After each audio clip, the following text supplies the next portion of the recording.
Advocate Balaji Dinesh बिक्कळ साहेब यांच्या नेतृत्वामध्ये या बीड केजमध्ये आज एक नवीन टीम आपण उभा करतोय, नवीन कमिटी उभा राहते केजची, आणि ही सर्व युवा कमिटी या बीड केज तालुक्याचे सर्व प्रश्न चव्हाट्यावर आणण्याचं काम आणि ज्या लोकांचे प्रश्न आहेत त्यांना न्याय देण्याचं काम करतील अशी अपेक्षा आहे. खरं तर आम आदमी पक्ष सर्वसामान्यांचा पक्ष आहे. आम आदमी म्हणजे सामान्य माणूस, मराठीतला शब्द म्हणजे सामान्य माणूस, आणि सामान्य माणसाचे सामान्य प्रश्न उचलणारा म्हणजेच आम आदमी पार्टी, आम आदमी पक्ष. हा माननीय अरविंद केजरीवाल जे दिल्लीचे मुख्यमंत्री आणि आम आदमी पार्टीचे सर्वेसर्वा त्यांच्या मार्गदर्शनाखाली आपण सर्व चालतो. खरं तर आम आदमी पार्टीचे स्पष्ट उद्देश आहेत. संविधानामध्ये डॉक्टर बाबासाहेब आंबेडकर, भारतरत्न डॉक्टर बाबासाहेब आंबेडकर यांनी जे संविधान लिहिलं त्या संविधानामध्ये जे माणसासाठी जे नियम, जे तत्व आणि जे त्याचा हक्क अधिकार आहे त्या अधिकाराच्या संविधानाच्या वरती चालणारा पक्ष म्हणजे आम आदमी पक्ष आहे. कारण की याचा काही वेगळा मॅनिफेस्टो नाही, याचा काही वेगळा एजेंडा नाही.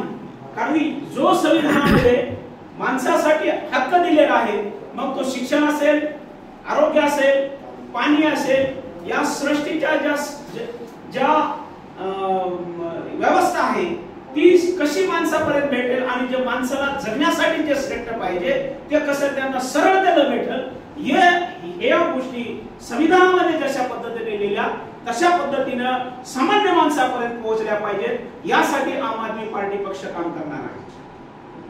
खरं तर आपल्याला कुठेही कोणत्याही गावात कोणत्याही शहरात गेलं तर आपल्याला दोन गोष्टी दिसतात. त्याच्या घरापुढला खड्डा आणि त्याच्या घराच्या बाजूने वाहणारी नाली. आपल्या देशामध्ये एक दुर्दैव असं आहे की आपल्या देशामध्ये गावात काय पाहिजे ते विचारलं जात नाही, गावाला काय पाहिजे ते विचारलं जात नाही, परंतु मुंबईच्या एअर कंडिशन मध्ये बसून तिथल्या तुमच्या खेडेगावाच्या योजना बनवल्या जातात. हे सर्वात मोठं दुर्दैव आहे. आम आदमी पार्टी तसं करत नाही. आम आदमी पार्टी तुमच्या गावात येणार, उभा राहणार, किंवा तुम्हाला काय प्रश्न आहे तुमचा त्याच्यावरती काम करणार. आणि आजची जी परिस्थिती भारत देशाची आहे, आपल्या गावामध्ये पाणी प्यायला नळाला पाणी नाही, पण त्याच्यासाठी एकही खडका येत नाही, पण नाली बनवण्यासाठी पैसे येतात. म्हणजे पिण्यासाठी पाणी नाही ज्या गावामध्ये, तर नाली वाहणार काय हा मोठा प्रश्न आहे. पण त्या नालीसाठी पैसे येतात, म्हणजे आवश्यकता काय त्याच्यासाठी न लागता. आपल्याकडे एक सगळ्यात मोठं उदाहरण असेल तर आपल्याकडे एक शाळेचं मॉडेल बनलं. ज्या नगरपालिकेच्या शाळा बनवल्या होत्या पाठीमागे 10 ते 15 वर्षापूर्वी, त्या शाळेचं मॉडेल बघा. शाळेचा आपल्याकडे आवश्यकता असते 4 बाय 10 बाय 10, 12 बाय 12, या 12 बाय 15च्या कमऱ्याची आवश्यकता असते. पण इथं 12 बाय त्याचा चौकोनी शाळा बनवल्या गेल्या आणि त्याच्यावरती छत कसा उभा काढला गेला. आणि त्याची आवश्यकता मराठवाड्यामध्ये आहे का? आणि आपल्या इथल्या लोकांनी त्याला स्लॅब नाही ठोकलं, पहिल्या फळ्या ठोकल्या आणि जशा गौऱ्या थापतात तसं त्याच्यावर सिमेंट थापलं, त्याच्यावरती सिमेंट थापलं. ती व्यवस्था आपल्या गावात गरज नव्हती, पण ती व्यवस्था कोकणामध्ये गरज होती, ती मराठवाड्यामध्ये देण्यात आली. म्हणजे कोकणामध्ये तसले उतऱ्या छपराचे घर लागतात, तिथं पाणी जास्त असतं, तिथली योजना मराठवाड्यात जिथं पाणी प्यायला नाही तिथं ते वरच्या छताची. म्हणजे आपण लेवल मध्ये छतामध्ये राहू शकत होतो, आपली मुलं चांगली शिकत होती, आपली मुलं चांगल्या शाळा म्हणल्या असत्या तर लई दिवस टिकल्या असत्या. परंतु त्या शाळा 10 ते 12 वर्षामध्ये पडल्या गेल्या. आणि त्यातल्या आम्ही पाठीमागे शाळेचं ऑपरेशन चालवलं होतं. आपण ही फेसबुक मध्ये पेपर मध्ये बघितलं असेल कशा शाळांच्या भिंती तुटल्या, कशी मुलं त्या भिंतीमध्ये खचून मेली गेली. मग आपण त्याच्यावरती एक मोमेंट ठेवला होता आणि सगळ्या शाळांमध्ये गावागावांमध्ये जाऊन त्याचं आपण परीक्षण केलं आणि त्या शाळा कशा आहेत ते दाखवण्याचा प्रयत्न केला. आज 350 जवळपास बीड जिल्ह्यामध्ये 350 कमऱ्यासाठी एक पैसे आले, आताची पैसे आले, काही शाळांचे काम चालू आहेत. कारण की आपण जर थोडंसं तरी केलं तर सरकारला जाग येते की बाबा हे याच्यावरती सुद्धा लोकांचं ध्यान राहतं. कारण की आपल्याकडे कधी शाळेसाठी मोर्चा काढला का? गावामध्ये बघा, गावामध्ये तुम्ही जाल, माझ्या शाळावर छत नाही किंवा माझ्या शाळावर पत्रे नाही, माझ्या मुलांना बसायला जागा नाही, कधी कुणी विचारलं का? नाही विचारलं. आपल्या गावात गेले की प्रश्न विचारतात, माझा रोड खराब आहे, मला केव्हा गुत्तेदारी भेटेल? फक्त एवढ्यासाठी चर्चा होतात. पण या शाळेच्या विषयी कधी बोललं का? माझ्या गावामध्ये बिल्डिंग बांधली, दवाखान्याची उपकेंद्र बांधले गेले, आरोग्य उपकेंद्र, त्याच्याविषयी कधी तुम्ही बोलले का? उपकेंद्राची बिल्डिंग बांधली, त्याच्यामध्ये डॉक्टर नाही, त्याच्यामध्ये नर्स नाही, त्याच्यामध्ये गोळ्या औषध नाही, मग ती बिल्डिंग का बांधली? आपण कधी प्रश्न केला का? आता इथून पुढे आपण प्रश्न करायचे. गावामध्ये बिल्डिंग बांधली, त्याच्यामध्ये डॉक्टर नाही, यांना माहित होतं यांच्याकडे डॉक्टर नाही, यांच्याकडे नर्स नाही, यांना माहित होतं माझ्याकडे नर्स नाही, यांना माहित होतं आम्ही औषध गोळ्या देऊ शकत नाही, मग ती बिल्डिंग का बांधली? तर फक्त काय गुत्तेदार पोषण्यासाठी बांधली का? अधिकाऱ्यांना फक्त कमिशन खाण्यासाठी आणि नेत्यांना लाच खाण्यासाठी बांधली का? हा प्रश्न विचारायची जिम्मेदारी आपल्याकडे आहे.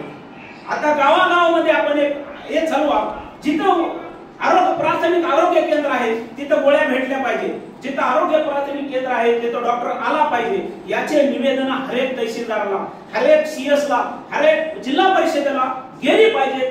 या तऱ्हेने याची अपेक्षा मला तुमच्याकडून आहे. जिल्हा परिषदेच्या शाळांची पडती व्यवस्था असेल ते लाईव्ह दाखवा. माझ्या गावासाठी इथे 5वी ते पहिली ते 5वी साठी एकच शिक्षक शिकवतोय, एकच शिक्षक आहे साहेब. पत्रकार म्हणतोय एक शिक्षक पहिली ते 5वी पर्यंत तोच खिचडी बनवतोय आणि तोच शिक्षक वाढतोय आणि तोच शिक्षक काय शिकवत असेल? मग आपण त्या शिक्षकांना दोष देण्यात अर्थ आहे का? आपण या सिस्टमला दोष दिला पाहिजे. आपण या सरकारला विचारलं पाहिजे, हे पहिली ते 5वी पर्यंत जर एक शिक्षक शिकवत असेल तर तो काय शिकवत असेल? आणि जे आपल्या गावातली शिक्षण कमिटी जी बनलेली आहे ती काय विचारते? शिक्षक माझ्या हेत भेटला नाही ते विचारत नाही, तो माझ्या जातो आणि म्हणतो खिचडीत तेल कमी आहे आणि त्याच्या हातात एक तेलाचं पाकिट दिलं तो खुश होऊन घरी जातो. ही परिस्थिती शिक्षण कमिटीची आपल्या ग्रामीण भागातल्या, त्या कमिटीला जागरूक करण्याचं काम आपण सर्वांनी करायचं. त्या कमिटीत चांगली लोक बसले पाहिजे, ही व्यवस्था आपण निर्माण करायची. देशमुख साहेब, गेल्या वेळेस आम्ही या नगर पंचायत मध्ये 2 सीटा लढलो होतो. 8 माणसं उभा करण्याची आमची तयारी होती, पण 8च्या अगोदर आमचे 6 सीट गायब झाले. फॉर्म भरायच्या आदल्या दिवशीच फोनच मन करून कुठे गेले माहित नाही. आमचा एकदा ढाण्या वाचला, मी थांबतो, माझी सून मी थांबतो. 2च माणसासाठी आम्ही लढलो इथं लढले, लास्ट पर्यंत टिकले. आणि आता मला बिकट साहेब आणि देशमुख साहेब तुमच्याकडे सगळ्यांकडून अपेक्षा आहे, पूर्ण पॅनल ह्या नगर पंचायत मध्ये दिसला पाहिजे. हे तुम्ही तयारी ठेवा, आम्ही तुमच्या सोबत आहे. पैसा लागत नाही, इलेक्शनला पैसा लागत नाही. तुम्ही जर इमानदार असाल, तुम्ही लोकांच्या कामात येत असाल, लोकांच्या व्यवस्थेवर उभा राहत असाल तर लोक देखील तुम्हाला न्याय देतील, की आम्हाला विश्वास आहे आणि ते आपण दिल्लीमध्ये करून दाखवलंय. पैसे लागत नाही इलेक्शनला जर सामान्याचं पोरग म्हणलं मला इलेक्शन लढायचंय तर हे नव्हते घराणेशाही वाले म्हणतात माझ्या पोराला चॅलेंज व्हायला लागले, मग ह्याला म्हणते तुझ्याकडे पैसे किती रे? मग एवढे पैसे नसतात. अशा कोणता संविधानामध्ये लिहिलंय की इलेक्शन साठी पैसे लागतात? डॉक्टर बाबासाहेबांनी आपल्याला मतदानाचा अधिकार दिलाय, तोच राष्ट्रपतीला देखील अधिकार आहे, तोच घरात काम करणाऱ्याला देखील अधिकार आहे. मग आणि इलेक्शन लढण्यासाठी जे डिपॉझिट ठेवलंय ती आवश्यकता आहे आणि ती मागण्याची